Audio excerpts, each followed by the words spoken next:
Bueno, buenos días, buenas tardes, buenas noches, dependiendo del lugar donde estén. Yo soy José Gómez, soy el director regional de Sensedia para Sola. Un placer estar aquí compartiendo este espacio. Hoy vamos a tener una conversación muy interesante, sobre todo por el momento que se vive en la industria financiera en América Latina. Durante muchos años el sistema financiero se ha construido alrededor de instituciones que son muy fuertes, que son cerradas, altamente reguladas, en un contexto muy diferente al que estamos viviendo hoy. Hoy, por ejemplo, el cambio. Los usuarios ya no piensan en canales, ya no piensan en productos o infraestructuras. Hoy en día están pensando en inmediatez, en facilidad, en transferir, en comprar, en resolver todo lo que esperarían ellos que el sistema financiero facilite. Y justo vamos a empezar a hablar un poquito sobre ese cambio y el reto que implica para las instituciones empezar a hablar de innovación financiera mucho más cercana al cliente, ¿no? Entonces, hoy tengo el placer de tener un par de invitados de lujo. Sinchi, Guido, un gusto estar con ustedes. Me encantaría, por favor, que se presenten. Me quedo corto si los presento, así que, por favor, denme el gusto de escucharlos. Si Por quieres, favor, empecemos sí. con Sinchi. Hola, José, ¿cómo estás, Guido? Para mí también es un placer el estar aquí con ustedes compartiendo este conversatorio. Soy CEO y fundadora de MS4. MS4 es una fábrica de software principalmente enfocada en la construcción de soluciones para el sector financiero full stack. Estamos en Bolivia, estamos en Centroamérica y con todo gusto aquí para compartir y decirte, Guido, que es un placer tenerte en este escenario porque yo te admiro principalmente por esa capacidad que tienes de anticiparte a las cosas, así que bienvenido. Gracias, un gusto también para mí estar contigo, Sinchi, José. Gracias por el espacio.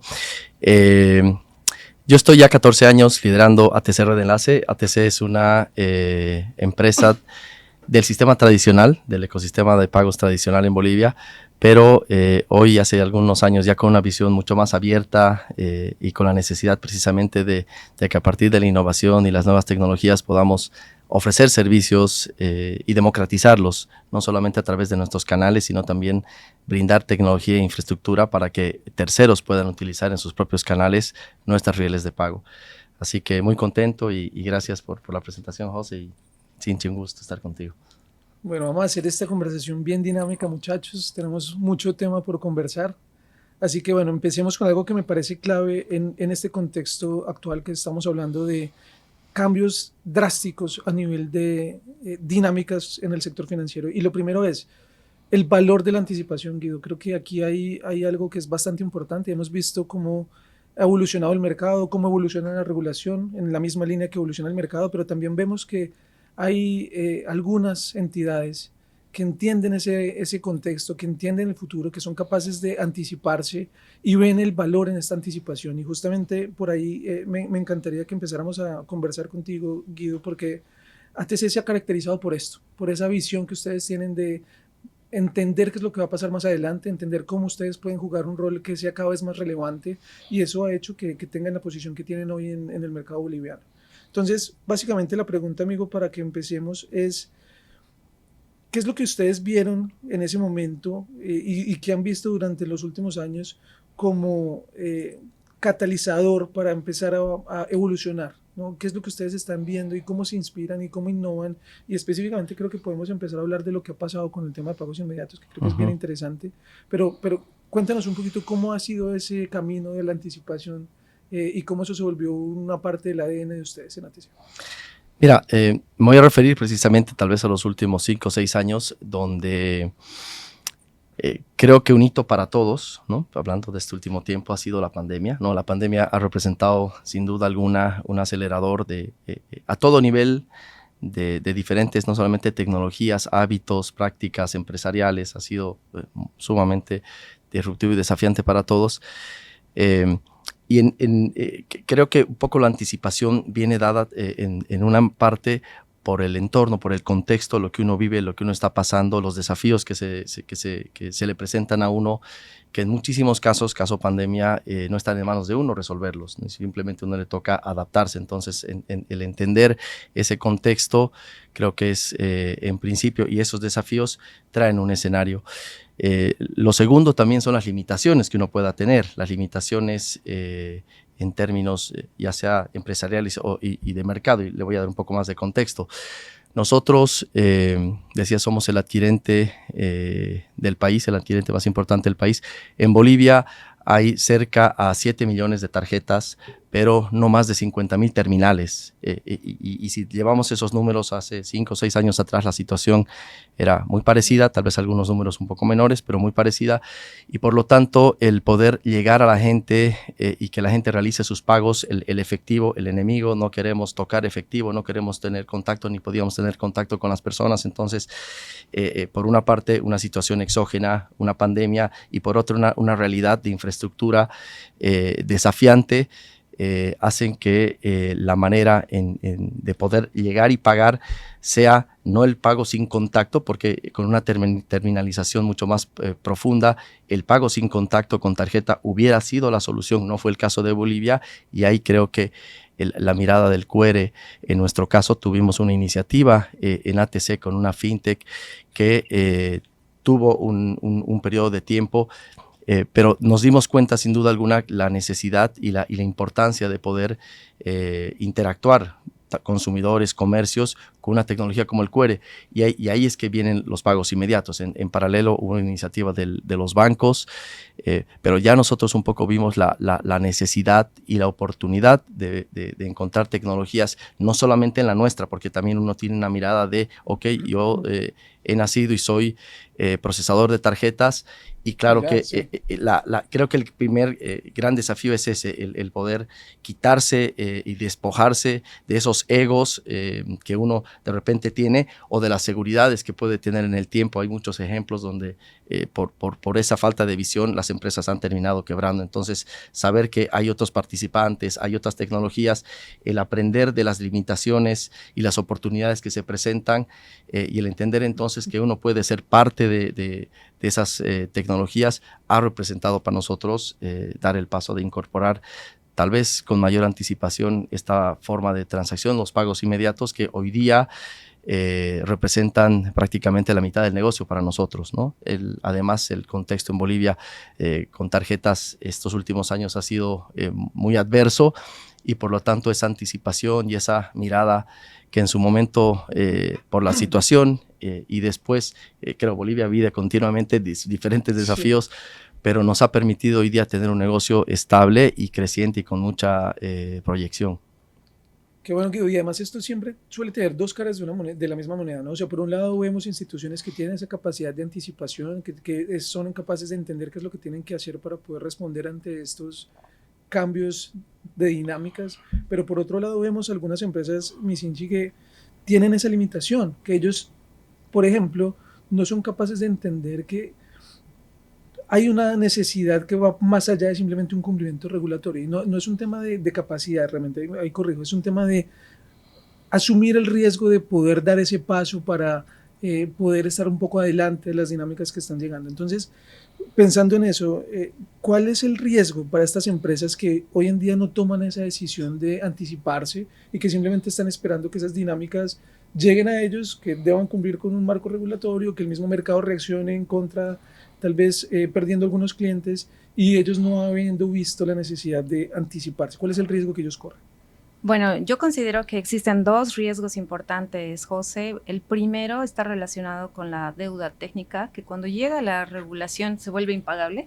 Y esto es debido a que en un mercado que está propenso a digitalizarse, esto no surge de manera lineal, sino que es de manera exponencial. Y estar listos para eso supone que nosotros también tenemos que tener un cambio en la forma en la que establecemos nuestras soluciones, porque por detrás siempre está una arquitectura, y una arquitectura que muchas veces cuando nuestro mercado evoluciona y no estamos al ritmo de esta evolución, lo que ocasiona es servicios fragmentados, fallas técnicas, latencias intolerables por parte del usuario, y esto no nos permite estar en la dinámica que tiene el mercado.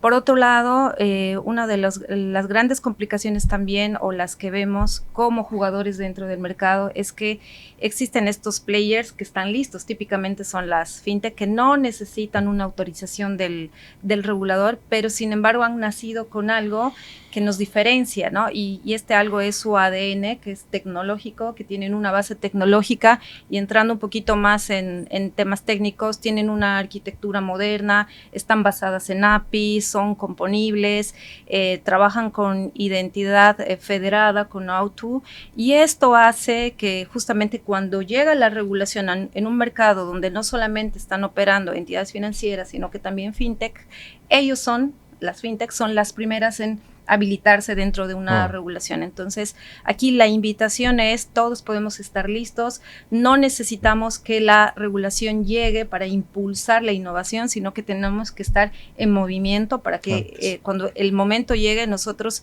estemos a semanas de poder implementarlo.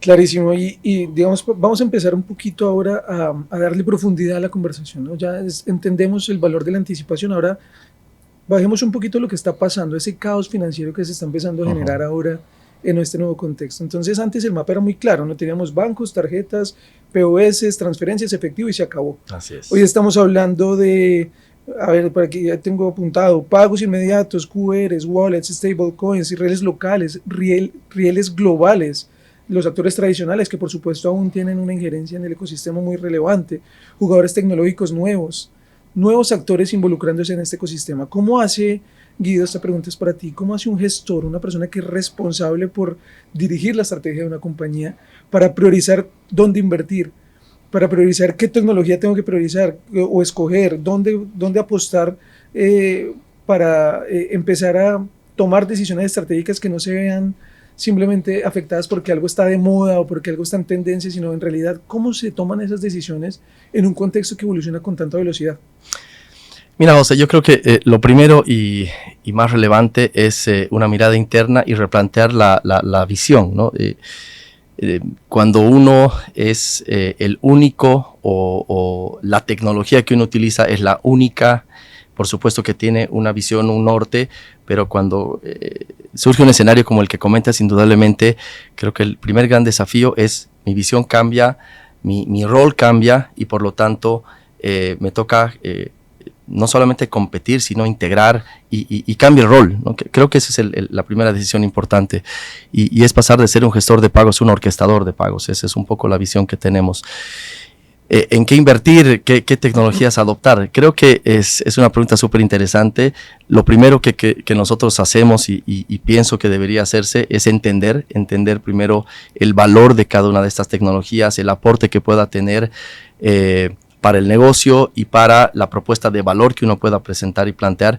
Y a partir de eso va entendiendo y se van identificando muchas ventajas que de repente en el esquema tradicional uno no las veía como debilidades, pero cuando surgen nuevas tecnologías o nuevas prácticas que han sido elaboradas, trabajadas, presentadas, desarrolladas para justamente atender y resolver problemáticas que tal vez para uno no eran, entonces empieza uno a poderlas implementar y amalgamar de manera tal de que la propuesta de valor sea mejor. Los pagos inmediatos, por supuesto, han permitido el pago que le llegue rápidamente, una experiencia de pago mucho más ágil, mucho más sencilla, eliminando la liquidación batch, T+1, en muchos otros países incluso se paga hasta 6, 7 días, no en el caso de Bolivia, pero eso elimina esa capa, elimina la capa de evitar la terminalización, lo que decía al principio, las stablecoins, la velocidad del movimiento del dinero regional, mundial. Entonces, tiene cada una de ellas, el esquema descentralizado tiene una ventaja que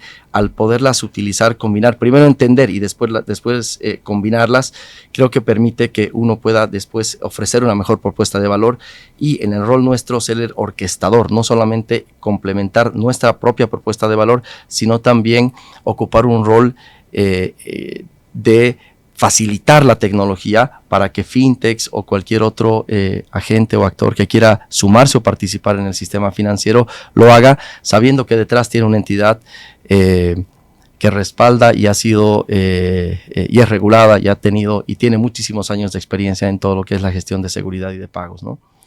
Veníamos hablando de anticipación y nos estás anticipando ahí algo interesante, ¿eh? Estás otra vez viendo dinámicas futuras, porque nos estás contando. Yo la verdad es que desde que llegué a Bolivia me sorprendí mucho por el avance que ustedes tenían en pagos inmediatos, que nosotros apenas ahora estamos viendo algunos otros países de la región empezar a hablar de esto con más fuerza, y ahora tú nos estás hablando de un escenario que va más adelante incluso, ¿no? Ya estás llevando a, oiga, venga, además de yo disponibilizar mis servicios como casi la empresa más importante de adquirencia del país, para las instituciones que trabajan conmigo, ahora lo quiero hacer también para otras entidades y empezar a construir un ecosistema, una plataforma que sea mucho más ágil y mucho más dinámica. Esa evolución que tiene Bolivia está siendo bastante bien vista por los otros países, que tal vez no se referenciaban en un inicio con Bolivia en algunos otros temas, pero que ahora que empiezan a conversar sobre pagos inmediatos, empieza a ser muy relevante lo que ustedes han hecho. Y Sinchi, ahí viene la pregunta para ti. Tú tienes experiencia de haber participado muy activamente en esta evolución de pagos inmediatos en Bolivia, pero ahora en este proceso de expansión de MS4, que estás llegando a nuevos mercados, pues tienes una visión que puede contrastar lo que está pasando en otros países. Mi pregunta para ti es, ¿cómo pueden esos mercados, cómo pueden esos otros países que están tal vez un poco rezagados en algunos temas y que tienen estructuras un poco más rígidas, empezar a ver estas dinámicas de una forma mucho más ágil y dinámica? Sí, bueno, la pregunta es súper relevante porque en la región existe un panorama regulatorio totalmente diferenciado, pero también tenemos que basarnos en cuáles han sido los casos de éxito que realmente están revolucionando el mercado. Y si tomamos como ejemplo los pagos inmediatos, y para nosotros un caso emblemático y de seguimiento continuo es Pix, lo que ha pasado en Brasil, porque hoy en día 3 de cada 4 brasileros ocupan Pix, está sobre encima de los pagos en efectivo, lo cual demuestra, digamos, que cada una de esas iniciativas políticas que ellos han establecido han tenido, digamos, un impacto bastante positivo en Brasil. Ahora, ¿cuáles son las mejores prácticas que yo les podría dar en función a este mercado? Lo primero es que se ha establecido una interoperabilidad de manera obligatoria con estándares y protocolos claros. Lo segundo es que se ha definido una única experiencia a través de llaves, por ejemplo, el número de teléfono, el ID, el email, y el tener claramente los plazos establecidos ha permitido que la dinámica dentro de este mercado realmente revolucione.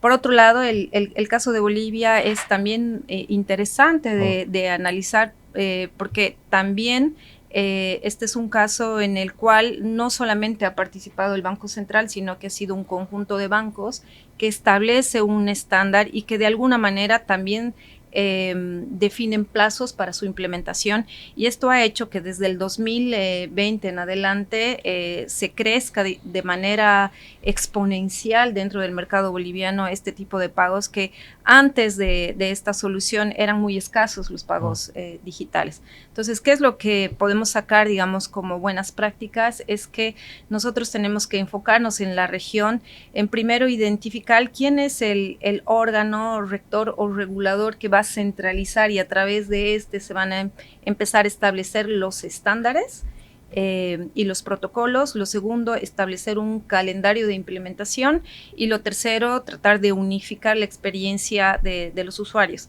Por ejemplo, en Centroamérica, si bien existen los pagos inmediatos, son iniciativas aisladas y esto fragmenta al mercado y no permite que haya una dinámica de competencia y de nuevas funcionalidades. Entonces, dado el éxito que ha tenido en Latinoamérica, en Brasil, se puede establecer más o menos una ruta de éxito, que es la que les mencionaba: interoperabilidad, definición de estándares, plazos y una experiencia de usuario compartida. Entonces, si llevamos estas buenas prácticas a otros niveles, ya luego podríamos hablar de una arquitectura de pagos regionales, y en el mejor de los casos que cada país pudiera hablar a través de un mismo estándar y podamos hacer los pagos de la misma manera que lo hacemos de manera local en toda la región. Eso suena hermoso, ¿eh? Ya hemos visto algunas iniciativas ahí de poder hacer temas multiregión, ¿no? Sí. Y creo que hacia allá estamos avanzando con bastante velocidad. Creo que el tema de estandarización nos va a ayudar mucho, no solo lo que tiene que ver con pagos inmediatos, sino toda esta tendencia de Open Finance. Muy seguramente nos va a habilitar estos contextos que claro, todos soñamos con algún día llegar ahí muy rápidamente. En Bolivia, y cuando hablábamos un poco de ese tema de anticipación y de lo que te llevó la primera vez como gestora a tomar esas decisiones de evolucionar y empezar a pensar hacia adelante, hablas de la pandemia. Recientemente, Bolivia también atravesó un momento complejo en cuanto al tema del dólar, ¿no? Hay un tema sociopolítico que tuvo un impacto importante en la economía del país. Y esto empezó también a abrir otros caminos, ¿no? Empezó a ser más relevante otro tipo de conversaciones y empezamos a entrar tal vez en un momento de convivencia muy fuerte entre los medios de pago tradicionales y los medios cripto, ¿no? Eso empezó a volverse tal vez el pan de cada día. Si bien vemos que en la región hay un avance importante, sin duda lo que ha pasado en los últimos años en Bolivia pues marca un precedente y hay un montón de experiencia y que los otros países empezamos a entender y que vale la pena como explorar, ¿no? Y en ese orden de ideas mi pregunta para ti, Guido, es: ¿será que nos llegó el momento de hablar de una convivencia en vez de un confrontamiento entre ese mundo cripto y el mundo tradicional? Ahora es momento de hablar de convivencia. Cuéntanos cómo lo ves tú. Mira, creo que definitivamente sí. Y tal vez si hacemos igual un poquito de historia, el año 2024, hasta el año 2024, hablar de criptomonedas o de stablecoins, creo que el término de hecho no era siquiera conocido, pero era mala palabra y nosotros estábamos y teníamos prohibido el aceptar pagos, así sea que se hicieran fuera de nuestras fronteras en Bolivia, que personas bolivianas pagaran o compraran una criptomoneda. Estaba prohibido. De todas maneras, pasados los años se ha demostrado que de todas formas era posible, pero en muy poco tiempo, otra vez, las ventajas y las grandes bondades de esta nueva infraestructura, las stablecoins y las criptomonedas, la facilidad de poder mover el dinero a lo largo del mundo, la eliminación de tantas barreras, porque efectivamente los sistemas tradicionales están construidos y tienen mucha fricción y estas tecnologías justamente las van eliminando, combinada con la arquitectura. Voy a hablar bien ahora de las tarjetas, del sistema de pago con tarjetas. El mundo ha sido construido, por lo menos el mundo occidental, creo que no tanto el oriental, el mundo occidental, a partir de una autopista de tarjetas. Y creo que hoy se está viendo la ventaja de combinar ambos mundos, de combinar la velocidad, la versatilidad, la descentralización y la posibilidad de poder mover dinero de un país a otro, de una moneda a otra muy rápidamente, antes impensado, con la necesidad de tener contacto físico, pagar y ya recibir el dinero o enviar el dinero. Y una vez que uno lo reciba, poder, ni bien se recibe, utilizarlo en el sistema de pagos que domina todavía el mundo, que es la arquitectura y el ecosistema de tarjetas. Entonces, creo que en general la combinación de todas las tecnologías y los pros que traen cada una de ellas son y deberían ser el camino, ¿no? Tomar lo bueno de cada una de ellas y definitivamente, como inicié la respuesta, la convivencia llegó para quedarse y creo que más bien ahora nos toca a nosotros poder explotar de esas ventajas con casos de uso, con alianzas y con toda esta dinamicidad que tienen nuestros mercados y el boliviano, sin duda, a partir de los grandes desafíos. Bolivia es un país de desafíos continuos. Hoy estamos viviendo también momentos desafiantes y bueno, ese es nuestro país, eso es el boliviano, salir adelante continuamente a partir de diversos desafíos por diversas causas. Sin duda, sin duda. Y además eso tiene otro agravante que no es ni siquiera agravante, sino otro suma al contexto, ¿no? Para que no lo hablemos ahí en términos fatalistas, y es, no podemos desligar todos esos cambios en el contexto de lo que está pasando ahora a nivel tecnología, que es inteligencia artificial, ¿no? Ahora estamos en un nuevo contexto y no tendría mucho sentido nosotros ahora tener un podcast cuando estamos lanzando nuestra solución de AI Gateway aquí en Sensedia, en el marco del APIX, sino vamos a hablar del impacto que tiene el AI en estas nuevas dinámicas. Y justamente ahí es una pregunta que quiero que ambos me respondan. Voy a empezar contigo, Misinchi, es: ante tanta incertidumbre tecnológica, ante la llegada del AI, ante la aparición de las nuevas monedas, ante la aparición de nuevos rieles, de nuevas conexiones, ¿cuál es ese componente técnico que es indispensable y que una empresa tiene que empezar a trabajar? No sé si es uno o son varios, para no ser tomadas por sorpresa con todo esto que está pasando. ¿Qué tienen que hacer? Bueno, la respuesta, José, es justamente trabajar sobre su arquitectura, porque típicamente nosotros operamos con cores legacy, monolitos, que no se pueden descomponer, y esa rigidez es justamente la que no nos permite avanzar al ritmo en la que están saliendo nuevas soluciones, nuevas tecnologías. Hace poco tuve una capacitación justamente de AI Gateway, donde prácticamente no estábamos hablando ya de los canales convencionales como banca por internet, banca móvil, sino estábamos hablando de agentes que están empezando a consumir nuestros productos y nuestros servicios y por supuesto nuestra infraestructura. Entonces, si además de las problemáticas que hoy en día tenemos respecto a arquitecturas heredadas, sumamos que se están sumando nuevos jugadores que no necesariamente son de canales convencionales y tú no estás preparados, por supuesto que va a haber una crisis, ¿no? Entonces, el pensamiento que tenemos que tener las organizaciones es justamente avanzar en un diseño e implementación, porque la intención existe, pero otra cosa es ejecutar esa intención. Sé que puedo estar de alguna manera relegado, ¿no? Y esa relegación probablemente se debe a que tengo operando sistemas, funcionalidades que ya están inmersos en un mercado y cualquier cambio me podría suponer un riesgo en el momento de la prestación del servicio. Por lo que el acompañamiento y la evolución tiene que ser en paralelo, ¿no? No descuidando el servicio continuo, pero haciendo una transformación desde la arquitectura. Entonces, yo que he visto como que el futuro, ¿no? A través de las soluciones que ustedes están sacando, sí, hay una preocupación de que realmente tenemos que empezar a ocuparnos desde las bases, ¿no? Desde que tenemos que empezar a ser mucho más componibles, tenemos que tener seguridad desde el diseño y tenemos que empezar también a no pretender hacerlo todo, sino que empezar a trabajar con proveedores que resuelven algo de manera específica. ¿Qué opinas ahí, Guido? ¿Cómo complementas esa gran respuesta que nos dio Sinchi? Cuenta. Mira, primero, totalmente de acuerdo.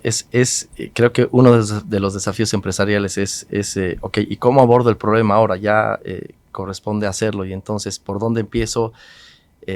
Saber que lo que va a pasar mañana, o sea, seguro que lo que va a pasar mañana va a ser algo que no conocemos. O sea, tenemos la certeza absoluta que mañana van a seguir apareciendo tecnologías que hoy las desconocemos y tenemos que estar listos. Eso sí sabemos, que cómo me preparo hoy para lo que no conozco.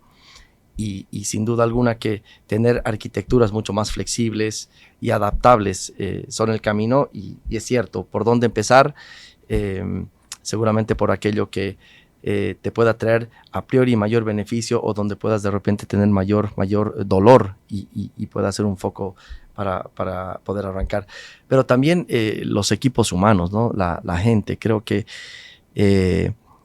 lo primero sin lo segundo no convive, y tal vez lo más difícil es el equipo humano en cuanto al entendimiento, al desafío que esto representa, porque sin duda alguna tienen que desaprender en muchísimos casos, entender que la tecnología viene para apoyar, no para reemplazar, y por supuesto también entender que no solamente uno va a hacer las cosas, sino también va a trabajar con equipos internos y o externos de mayor especialización, de manera de que uno pueda adaptarse y transformarse sin que, y lo conversábamos con Cinti, sin que el avión deje de volar, ¿no es cierto? Uno tiene que mantener un negocio, y mientras eso sucede, también un objetivo empresarial es poder lograr esas transformaciones, y pretender hacerlo uno todo, y creo que es un error. Creo que justamente hay la necesidad de poder tener partnerships de mediano, de largo plazo,